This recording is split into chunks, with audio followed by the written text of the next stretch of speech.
بسم الله الرحمن الرحیم. السلام علیکم. بلال جاجی انسانیت خدمتگار تاسو سره مخاطب دی. په دې وخت زه یو د سفار کې ولاړم. شاید تاسو ته راغلی وای خو هغه فرق دی چې دې ته وایي آرمي سټوډیم. تاسو ټولو ته به یاد شي. زه په خپله تقریبا 20 سال مخکې دې فرق ته راغلی وم. نو هغې ټایم بیل خوندې و، د دې یو نوم و، یو صفا ماحول و.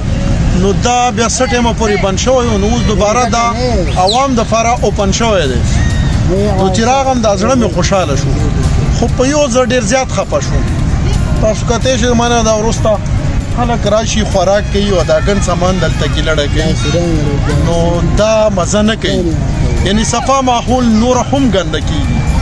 نو برای مهرباني زه تاسو ته سوال کوم چې دې فرق ته تاسو راځئ خپلو ماشومانو فیملی سره چې څه خوراک شیز راوړئ، نو مغه شاپر کې دوباره هغه کچره اچوئ، نو بارې ډسبین کې لړه کوئ، نو دا ماحول به نه ګنده کېږي. نو په دې ماته ځان بد نه ښکاري.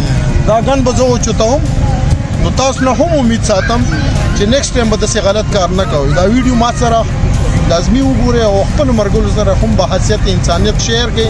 بیا دغه شانتې غلط کار څوک ونه کړي. تاسو راشئ مخکې دا وګوره، دا بوتلې دا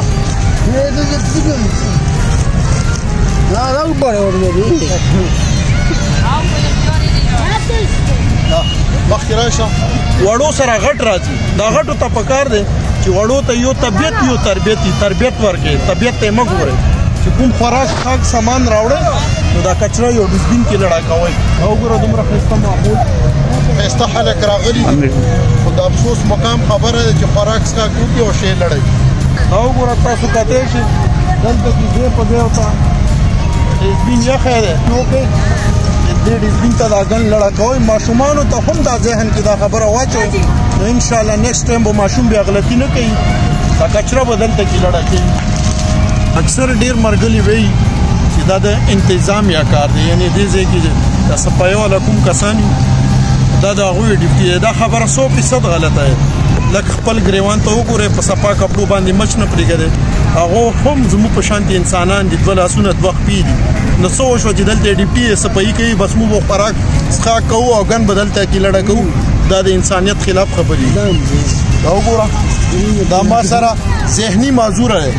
شانور باچا نمیږي خو بیا د کې احساس شته، ذهني معذوره دی، په هېڅ هم نه پوهېږي، خو په دې کچرې پوهېږي چې دا ماحول ګنده دی، دا کچره دا رغونډوي.